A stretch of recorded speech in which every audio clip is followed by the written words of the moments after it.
the aspirant on our channel Guide ISPCS. Today's lecture is on rise of territorial kingdom and new religious sect. ठीक है, तो आज के इस lecture में हम ये देखेंगे कि कई सारे टेरिटोरियल किंगडम्स अराइज हुए, क्यों हुए पहला, और दूसरा जो सबसे ज्यादा इम्पोर्टेंट है वो ये था कि वैदिक रिलीजन के अलावा भी इस टाइम पीरियड में न्यू रिलीजियस सेक्ट का इमर्जेंस हुआ। तो मेनली इसका इमर्जेंस हुआ क्यों, आज हम इसके बारे में बात करेंगे। ठीक है, और आज का जो लेक्चर है इसका टाइम पीरियड होगा, it lies between, time period होगा 6 to 5th सेंचुरी BCE। ठीक है, हम जानते हैं जैसा कि हमने लेटर वैदिक फेज में देखा कि आर्यंस ने अपना migration towards east direction start कर दिया था, which is started around 1000 BCE। ठीक है, तो आज इसी के आगे के टाइम पीरियड की हम बात करेंगे, which lies between 6 to 5th century BCE। East direction में किया क्यों था, क्योंकि वेस्ट डायरेक्शन में अब रिसोर्सेज की कमी होने लगी थी, और हम बहुत अच्छे से आज भी जानते हैं कि वेस्ट रीजन हमारे इंडियन कॉन्टिनेंट का डिजर्ट रीजन है, तो अब इनको ईस्ट की तरफ बढ़ना ही होगा। ठीक है, अब पॉपुलेशन भी इंक्रीज हो रही थी, अब ईस्ट की तरफ के बढ़ पा रहे थे, उसका रीजन ये था क्योंकि अब इन्होंने आयरन का यूज करना बहुत लार्ज स्केल पे स्टार्ट कर दिया था। और किन दो चीजों के लिए मेनली आयरन यूज हो रहा था, अब यूज हो रहा था एग्रीकल्चर के लिए, it is use for agriculture, और वॉर पर्पस के लिए यूज हो रहा था। ठीक है, अब वॉर पर्पस हो रहा था, वॉर अच्छे से लड़ी जा पा रही थी क्योंकि आयरन का हो चुका था, टूल्स वगैरह बन रहे थे, तो वॉर अब किसके लिए लड़ी जा रही थी, अब टेरिटरी के लिए वॉर लड़ी जा रही थी। ठीक है, टेरिटरी मीन्स जनपद, यहाँ से अब जन का जो जन मीन्स जो हमारा मतलब ट्राइबल था, अब इसकी इंपॉर्टेंस खत्म हो गई, अब जनपद की इंपॉर्टेंस बढ़ गई। ठीक है, टेरिटरी की इंपॉर्टेंस बढ़ गई, और जब कई सारे जनपद या कोई राजा है जो कई सारे जनपद को एक्वायर करके एक टेरिटरी बना रहा है, तो उस टेरिटरी को हम लोग महाजनपद कहेंगे। ठीक है, तो अब यहाँ से हम देखेंगे कि 16 महाजनपद हमारे मतलब बुद्धिस्ट टेक्स्ट में मेनली मेंशन्ड है, इन सब के बारे में हम आगे बात करेंगे। पर अभी के लिए अब ये जानिए कि आर्यंस ने माइग्रेशन ईस्ट की तरफ स्टार्ट किया। स्टार्ट करने का रीजन ये था क्योंकि अब ये आयरन को बहुत ही फुल फ्लेजली यूज कर पा रहे थे। किन दो चीजों के लिए, एग्रीकल्चर और वॉर के लिए। वॉर अब किसके लिए हो रही थी, टेरिटरी के लिए। प्लीज इसको याद रखिएगा कि अब जो है वॉर मतलब कैटल्स वगैरह के लिए नहीं हो रही थी, टेरिटरी के लिए हो रही थी। फ्रॉम द लेटर वैदिक फेज से लेके उसके बाद आगे के पूरे टाइम पीरियड तक लड़ाई सिर्फ टेरिटरी की हुई है। ठीक है, टेरिटरी को जनपद बोलेंगे, और महाजनपद जब टेरिटरी काफी लार्जर होगी। ठीक, तो इस टाइम पीरियड में यूज ऑफ आयरन बहुत अच्छे से बढ़ गया था। सेकेंड है NBPW, इसका मतलब क्या है, नॉर्दर्न ब्लैक पॉलिश्ड वेयर।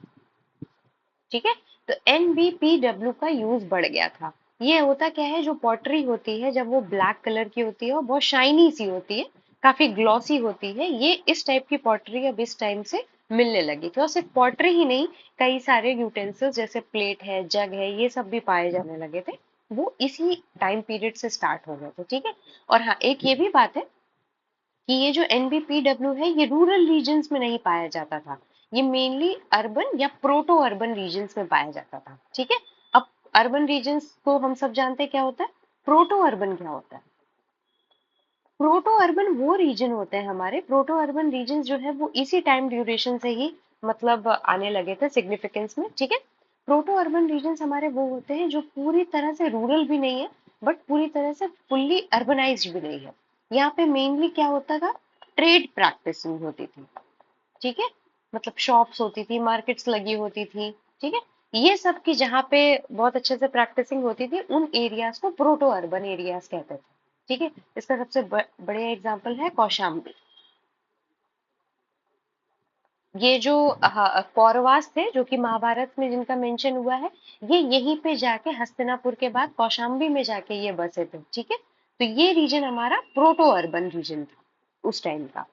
अब प्रोटो अर्बन रीजन में क्या क्या पाए जाते थे, ड्रेन्स था, रिंग वेल्स था। हम ये देख सकते हैं जैसा हमने पढ़ा था इंडस वैली सिविलाइजेशन में जो अर्बनाइजेशन का लेवल था उतना अभी नहीं पाया गया है, बट हाँ हम इसको बहुत ही अच्छे से कह सकते हैं कि अब ये सेकेंड अर्बनाइजेशन है हमारे इंडियन सब कॉन्टिनेंट का। फर्स्ट अर्बनाइजेशन टाइम था Indus valley civilisation, second urbanisation का टाइम पीरियड है ये, और ये बहुत ही पीक पे हुआ था, गया था हमारा मॉरियंस के टाइम पे, मॉरियन रूल के टाइम पे। ठीक है, इसको हम लोग आगे फर्दर अभी पढ़ाई करेंगे नेक्स्ट स्लाइड्स में, नेक्स्ट लेक्चर्स में एक्चुअली। ठीक है, अब यहाँ से और क्या स्टार्ट हुआ था, वेट राइस कल्टीवेशन। इसको प्लीज याद रखिएगा, राइस कल्टीवेशन पहले से स्टार्टेड थी, पर वेट राइस कल्टीवेशन जो कि आज जैसे ट्रांसप्लांटेशन वगैरह होता है, इन सब चीजों की शुरुआत जो है वेट राइस कल्टीवेशन मीन कि जब धान लगाते हैं तो कुछ टाइम के लिए उसको पानी में ही छोड़ देते हैं, ये जो प्रैक्टिस है हमारी वो बिटवीन दिस टाइम पीरियड से ही स्टार्ट हुई थी, और वेट राइस कल्टीवेशन की वजह से प्रोडक्शन काफी हाई जाता था। ठीक है, अब इस टाइम से डिफरेंट टाइप्स ऑफ टाउन्स हमारे स्टैब्लिश होना स्टार्ट हुए थे। अब देखिए, इनको सिटीज नहीं बोला जा रहा है, इनको टाउन्स बोला जा रहा है। मोहनजोदारो वगैरह ये सिटीज हुआ करती थी, तो आप बहुत अच्छे से समझ सकते हैं कि यही है प्रोटो अर्बन साइट्स हमारी। ठीक है, ये पूरी तरह से अर्बनाइज्ड भी नहीं है पर रूरल भी नहीं है। Different types of towns, political, administrative. अब इन सब का यूज ये इस टाइप के टाउन्स एस्टैब्लिश क्यों करने पड़े? अब देखिए, अब टेरिटरी बढ़ रही है तो अब एडमिनिस्टर करना पड़ेगा, किंग कहीं और रहेगा, जबकि उसका जो वो जो रीजन रूल कर रहा है वो काफी बड़ा है, तो उन सब रीजन को एडमिनिस्टर करने के लिए डिफरेंट टाइप्स ऑफ टाउन्स बनाए गए हैं। ठीक है, कुछ एग्जाम्पल है वेरियस टाउन्स के, जैसे पॉलिटिकल पर्पस के लिए राजगृह जो कि हमारा बिहार में है, श्रावस्ती ये उत्तर प्रदेश में है, कौशाम्बी भी उत्तर प्रदेश में है नियर इलाहाबाद। ठीक है, प्रयागराज। ट्रेड और कॉमर्स के लिए हमारा उज्जैन और तक्षशिला को इस्तेमाल किया जाता था, मतलब ये सारे रीजन ट्रेड और कॉमर्स पर्पज से थे। इसका मतलब क्या है, उज्जैन और तक्षशिला ये सब हमारे कैपिटल रीजन नहीं थे, जैसे राजगृह कैपिटल था, पर उज्जैन और तक्षशिला ये सब कैपिटल रीजन नहीं थे, बट यहाँ पे ट्रेड और कॉमर्स मार्केट एरिया ये हमारा यही था।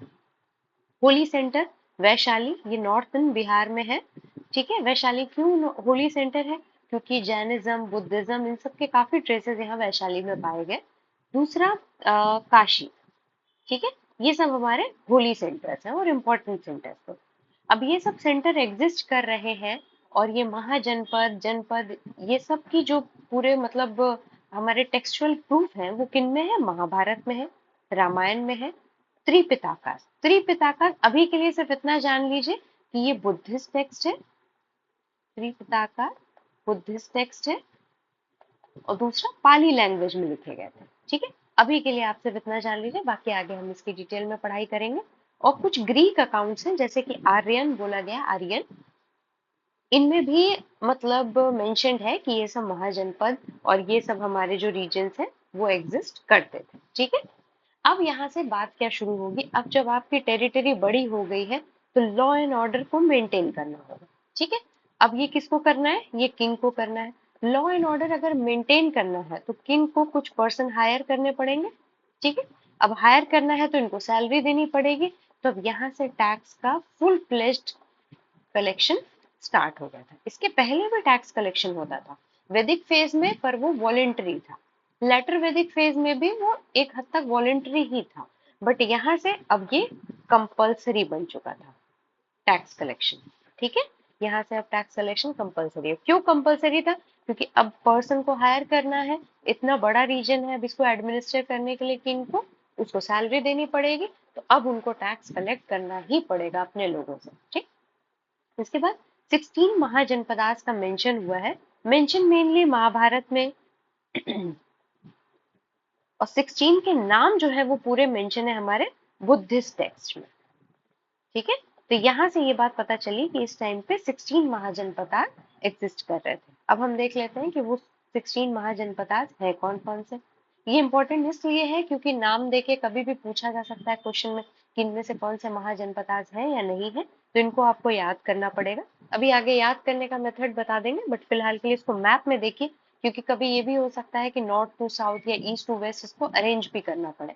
ठीक है, तो कंबोजा, गंधारा, कुरु, पांचाल, कौशल, मल्ला, वृज्जी, काशी, मगध, अंगा, मत्स्य, शौरसेना, वत्स, अवंती, चेत्या, असाका, ये हमारे 16 महाजनपदास है। प्लीज इसको मैप में अच्छे से मार्क कर लीजिएगा और ऐसे रीजन वाइज याद कर लीजिएगा। ठीक है, लेफ्ट टू राइट ऐसे याद होना चाहिए। अब ये 16 महाजनपदास है कौन से, इनको याद करने का एक मेथड है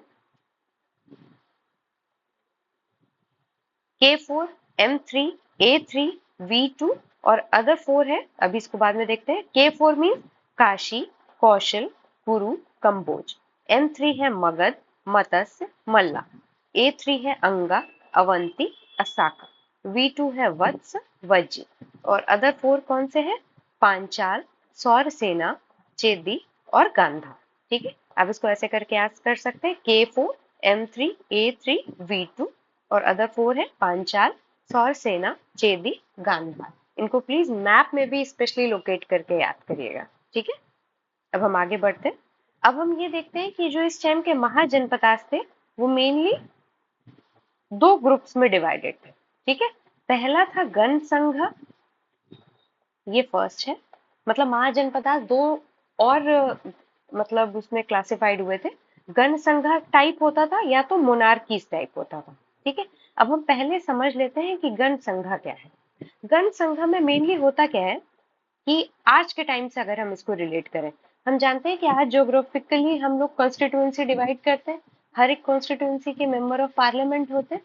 सिमिलरली उस टाइम पे भी एक बड़ा महाजनपदाज है जो कि कई सारे जनपदाज में इंटरनली डिवाइडेड है। ठीक है, और इन सब के अपने अपने एक किंग है, इन सारे ही रीजन्स के किंग है। तो जब भी इस पूरे रीजन को लेके कोई भी डिसीजन लिया जाएगा तो सारे किंग्स की सहमति से ही लिया जाएगा। ये सारे किंग बैठेंगे, बात करेंगे, तब फिर डिसीजन लिया जाएगा। कोई भी सिंगल अथॉरिटी नहीं है यहाँ पे। ठीक है, there was no single authority. Means क्या है कि सारे ही किंग्स मिलके डिसाइड करेंगे इस एक महाजनपदास के बारे में।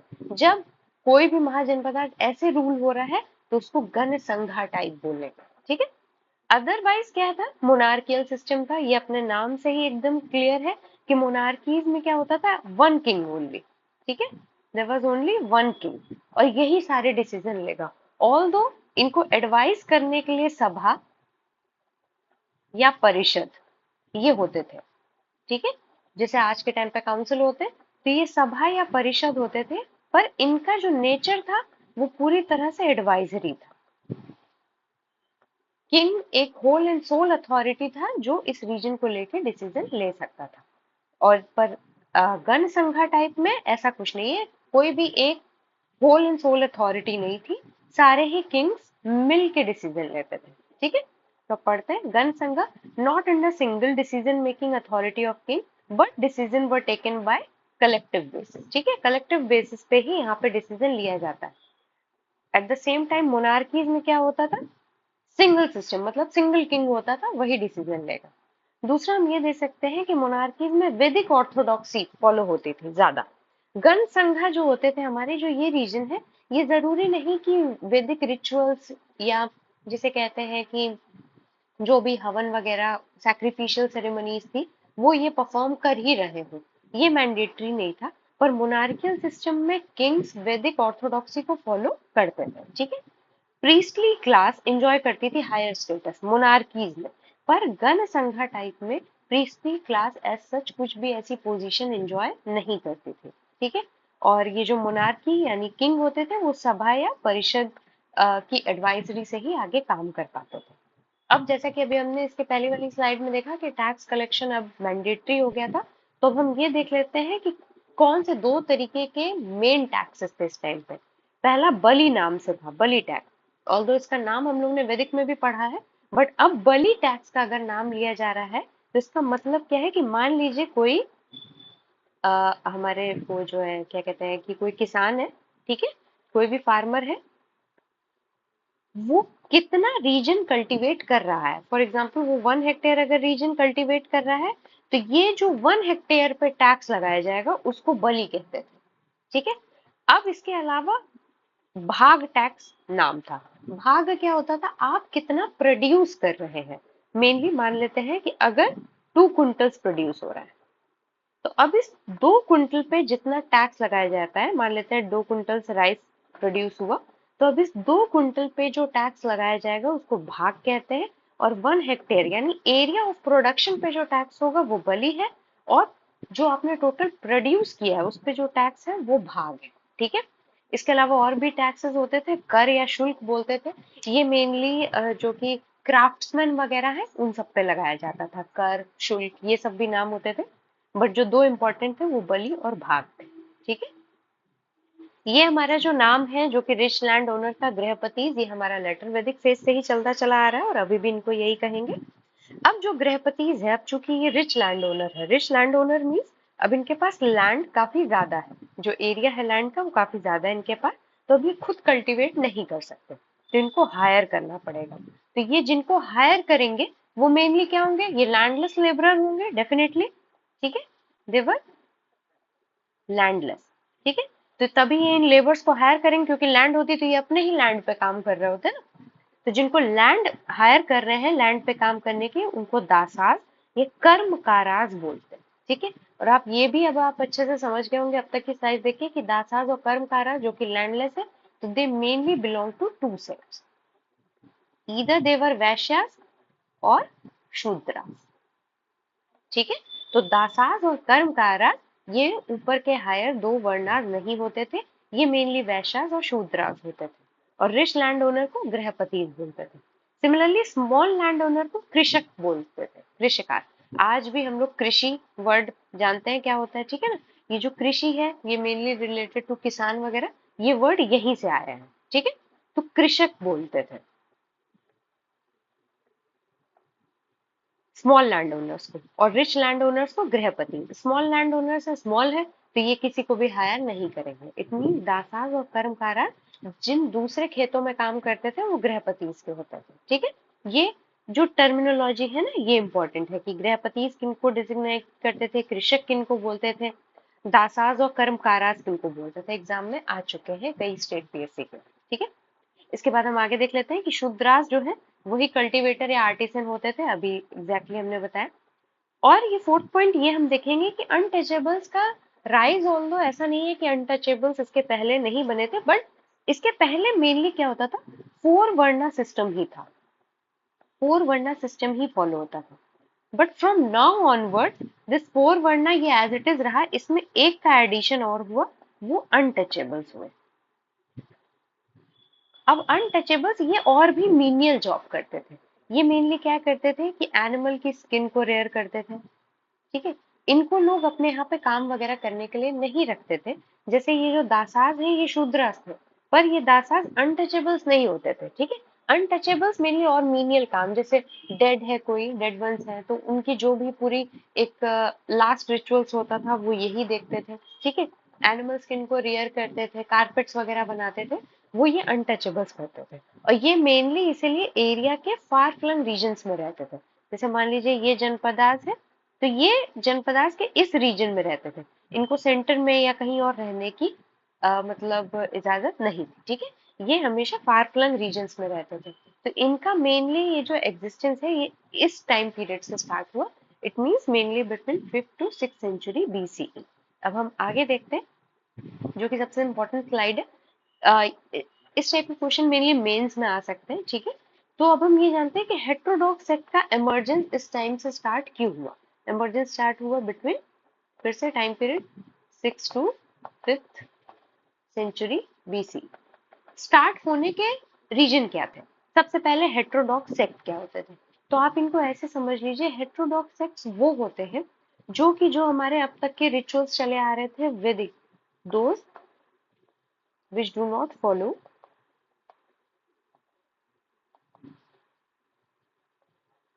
वैदिक रिलीजन। ठीक है, जो मतलब ट्रेडिशनल जो भी रिलीजन आपका चल रहा है उसको जो लोग नहीं फॉलो करते थे, उनके टेक्स्ट बुक को नहीं पढ़ा करते थे, ये कुछ अपना डिफरेंट सोचते थे और डिफरेंट करना चाहते थे, डिफरेंट तरीके से गॉड को एक्वायर करना चाहते थे, उनको हम लोग हेट्रोडॉक्स सेक्ट कहते हैं। इंडिया में ऐसे तो बहुत सारे 62 हेट्रोडॉक्स सेक्ट का इमरजेंस हुआ था इसी टाइम पे, बट तीन थे जो काफी लंबे टाइम तक फ्लरिश्ड रहे, जिसमें कि आज भी ये फ्लरिश्ड है। अजीविका है सेक्ट, जैनिज्म, बुद्धिज्म। इन दोनों के बारे में तो हम आज भी जानते हैं कि लोग इनको फॉलो करते हैं विद इन अब दूसरी कंट्रीज में भी, जैसे बुद्धिज्म हमारा साउथ ईस्ट एशिया और ईस्ट एशिया में भी अच्छे से फॉलो होता है, जैनिज्म इंडिया में अभी भी फॉलो होता है, आजीविका सेक्ट ऑल दो हाँ वैनिश हो चुका है बट ये इंपॉर्टेंट है तो इसलिए हम इसके बारे में भी पढ़ेंगे। ऑल दो 62 रिलीजियस सेक्ट्स थे, ठीक है। अब हेट्रोडॉक्स सेक्ट का इमरजेंस हुआ कैसे, आज हम ये पढ़ेंगे। नेक्स्ट लेक्चर्स में हम आजीविका, जैनिज्म और बुद्धिज्म के बारे में पढ़ाई करेंगे। अब इसको आप सीधे से ऐसे देखिए कि क्यों, अच्छा हमेशा टॉपिक्स को लिंक करके ही पढ़िए, याद नहीं करना पड़ेगा। हेट्रोडॉक्स सेक्ट का इमरजेंस हुआ तो डेफिनेटली कुछ रीजन रहे होंगे। सबसे इम्पोर्टेंट हमारा रीजन ये था इम्पोर्टेंट कि जस्ट अ सेकेंड, हाँ, कि इस टाइम पे क्या हो रहा था ना, जो वैदिक रिचुअल्स थे it totally depends on animal sacrifices. ये जानवरों की बलि देते थे, ठीक है, एनिमल सैक्रिफाइसेस। अब आप ये देखिए जब एग्रीकल्चर फुल फ्लेज स्टेट में होगा तो हम लोग को कैटल्स चाहिए होंगे ना, ताकि एग्रीकल्चर का और एक्सपेंशन अच्छे से किया जा सके। अब जब एनिमल सैक्रिफाइस में चले जाएंगे तो ये बताइए एग्रीकल्चर कैसे ही अच्छे से फुल फ्लरिश्ड होगा, ठीक है। लोग अब मटेरियलिस्टिक चीजों की तरफ बढ़ रहे थे जिसके लिए पैसा वगैरह जरूरी था, इंपॉर्टेंट था। तो अब यहाँ पे एनिमल सेक्रीफाइसेस को ये रोकना चाहते थे। अगर रोकना चाहते थे तो इट मीन्स वैदिक रिचुअल्स के ये अगेंस्ट में जाना चाहते थे, कुछ और रिलीजन ये चाहते थे जो कि थोड़ा पीसफुल चल सके, ठीक है। इसलिए हेट्रोडॉक्स सेक्ट का इमरजेंस हुआ। तो आप ये देख सकते हैं तो कहीं ना कहीं आयरन का जो यूज था जिसकी वजह से एग्रीकल्चर बढ़ा, एग्रीकल्चर के बढ़ने की वजह से कैटल्स की नीड है, कैटल्स की नीड है तो एनिमल सैक्रिफाइसेस को रोकना पड़ेगा, रोकना पड़ेगा तो वैदिक रिचुअल्स के अलावा अब लोग डाइवर्ट होंगे दूसरे सेक्ट की तरफ। तो ये एक बहुत बड़ा पुश था कि हेट्रोडॉक्स सेक्ट का इमरजेंस हुआ, ठीक है। उसके अलावा हम ये जानते हैं कि वैदिक रिचुअल्स बहुत ही स्ट्रिक्ट होते थे, ठीक है। क्यों स्ट्रिक्ट होते थे, इनमें शूद्रास, विमेन, ये सब वैदिक जो टेक्स्ट थे ये नहीं पढ़ सकते थे, ठीक है। दे कांट स्टडी द वैदिक टेक्स्ट जैसे ऋग्वेद, सामवेद, यजुर्वेद, अथर्ववेद, ये जब इन सब की पढ़ाई नहीं कर सकते थे तो ये सेक्ट ऐसे थे कि ये भी अब डिफरेंस होते जा रहे थे, इनकी डिफरेंसेस इंक्रीज होती जा रही थी वैदिक रिचुअल से। तो ये भी अब चाहते थे कि कुछ ऐसा सेक्ट आए जो काफी सेकुलर हो, जो इनको भी इक्वालिटी पे ले आए, ठीक है। तीसरा, अब जो ट्रेड और कॉमर्स का इमरजेंस हो रहा है तो जो बड़े बड़े मर्चेंट्स हैं हमारे, ठीक है, अब जब ये जो ट्रेड और कॉमर्स होता है इसमें लोन की एक्टिविटी आपको करनी पड़ेगी, पैसे वगैरह लोन पे देने लेने पड़ेंगे। और वैदिक रिचुअल्स के हिसाब से ये जो लोन का सिस्टम है ये अच्छा नहीं माना जाता था, ये लोन बिल्कुल भी मतलब प्रोहिबिट करते थे लोन लेने या देने से। पर मर्चेंट्स क्लास अब राइज हो रहा था जिसके लिए लोन सिस्टम बहुत जरूरी था, तो ये इसलिए इनके डिफरेंसेस स्टार्ट हो गए वैदिक रिचुअल से। फोर्थ लास्ट वन हमारा ये था कि जो किंग थे, किंग्स और ब्राह्मण्स के बीच का टसल इंक्रीज होने लगा था कि इनमें से सुपीरियर है कौन। तो किंग्स चाहते थे सुपीरियर होना, तो इनको ब्राह्मणिकल रिचुअल से दूर होना था। ब्राह्मणिकल रिचुअल्स मीन्स अब इनको वैदिक रिचुअल से दूरी अपनी बनाना चाहते थे ताकि ये सुपीरियर हो सके, ठीक है। इसलिए हेट्रोडॉक्स सेक्ट का इमरजेंस हुआ और लोगों ने उसको पसंद किया, लोगों ने फॉलो किया, और जब फॉलोवर बढ़ेंगे तभी मतलब ये सब जो सेक्ट है हमारे ये रिलीजन में कन्वर्ट हो पाए और फुल्ली फ्लरिश्ड हो पाए, ठीक है। एक बार पढ़ लेते हैं। State formation and rigidity of वैदिक रिलीजन, ये हमारा सबसे इंपॉर्टेंट पॉइंट है कि हेट्रोडॉक्स सेक्ट का इमरजेंस हुआ। सेकंड, इलीट क्लास सेठी, सेठी मीन जो मर्चेंट्स या बैंकर्स हैं, ठीक है। अब जो इलीट क्लास हमारे इमर्ज हो रहे हैं ये चाहते हैं कि इनका हायर सोशल स्टेटस हो, पर अगर वैदिक रिचुअल से चले तो इनका सोशल स्टेटस कभी भी हायर नहीं हो पाएगा क्योंकि वो तो ब्राह्मणास को ही हायर पे रखा हुआ है, इसलिए इनके डिफरेंसेस बढ़ते गए। Third point is agriculture spread हो रहा था, कैटल्स की नीड थी, ठीक है। फोर्थ पॉइंट इज डिफिकल्ट और कॉस्टली था वैदिक रिचुअल्स को फॉलो करना। अब जैसे जो शूद्रास है, विमेन है, अब ये वैदिक रिचुअल्स फॉलो कर भी नहीं सकते, और मान लीजिए अगर फॉलो करने भी दिया जाएगा तो इनके पास उतने पैसे ही नहीं है, ये लैंडलेस है शूद्रास हमारे। तो अब क्या होगा कि अब ये कुछ ऐसा चाहते हैं जो ये भी फॉलो कर सके, इनकी भी कुछ मतलब जैसे स्पिरिचुअल नीड है, तो वो कैसे फुलफिल होगी, वो फुलफिल की हेट्रोडॉक्स सेक्ट में, ठीक है। फिफ्थ हमारा क्या है, ग्रीवेंस ऑफ क्षत्रिय। तो इनका एक तो ग्रीवेंस ये था कि ये डोमिनेट करना चाहते थे, दूसरा ये था कि ब्राह्मणास ने जो फोर्थ स्टेज ऑफ लाइफ था, आपको लास्ट लेक्चर में याद हो फोर्थ स्टेज ऑफ लाइफ क्या था, ब्रह्मचर्य, it is just for revision, ब्रह्मचर्य, गृहस्थ, वनप्रस्थ और संन्यास। तो ये जो 4 स्टेजेस है लाइफ को एंजॉय करने की, लाइफ को जीने की, ये ब्राह्मणास ने ऐसा रूल निकाला कि ये सिर्फ ब्राह्मणास ही फॉलो कर सकते हो। क्षत्रियास भी इसको फॉलो करना चाहते थे, बट इन्होंने देखा कि ब्राह्मणास ने अपनी डोमिनेंस बना रखी है इन स्टेजेस ऑफ लाइफ पे, इसलिए भी इनके डिफरेंसेस इंक्रीज हुए और हेट्रोडॉक्स से फुल्ली फ्लरिश्ड हुआ, एमर्ज हुआ, लोगों ने काफी मतलब इनके फॉलोवर्स थे। ठीक है, अब हम नेक्स्ट लेक्चर्स में मेनली ये जो हमारा एग्जाम पॉइंट ऑफ व्यू से आजीविका, जैनिज्म, बुद्धिज्म, ये 3 इंपॉर्टेंट है, अब इनको फर्दर कंप्लीट करेंगे। Thank you for today. Thank you so much.